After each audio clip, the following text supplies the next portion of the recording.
Okay, when we're talking about tomato plant nutrients, when you look at the numbers on a fertilizer bag, the things that you're going to notice is that you'll see like an N, which could be a 10, a P, which can be a 14, and a K, which can be a 20. NPK, nitrogen, phosphorus, potassium. When you look at this bag here, you see 4 numbers on here. You see your 4, your 18, and your 38. That's your nitrogen, your phosphorus, and your potassium.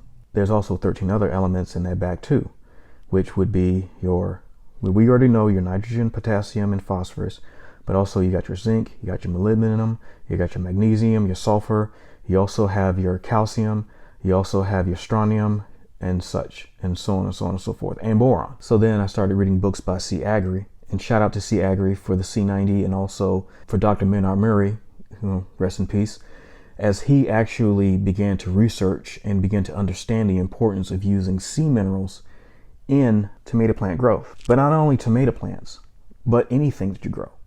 Now let me explain to you why I'm using tropic marine reef salt or quantum salt and also C90. All of these salts are used in saltwater aquariums.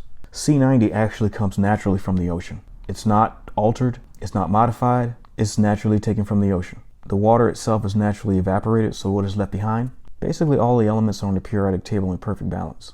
My fish tank uses C90. I've been using C90 for over 10 years in my hydroponics to actually give the other nutrients and minerals and such to my tomato plants. When you're dealing with hydroponics, the one thing that you got to remember is this. In hydroponics, you're not using soil.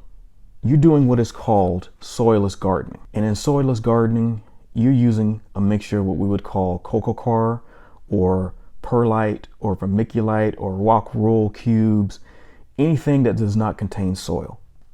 Basically what a plant would take up is pretty much ions.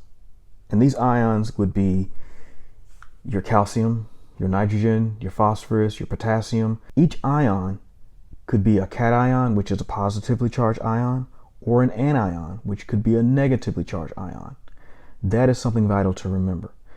Ions is the only form of elements that the plants will naturally take up. I want to thank you all for visiting my channel, and please like and subscribe if you would like to learn more about hydroponic gardening with using reef salts.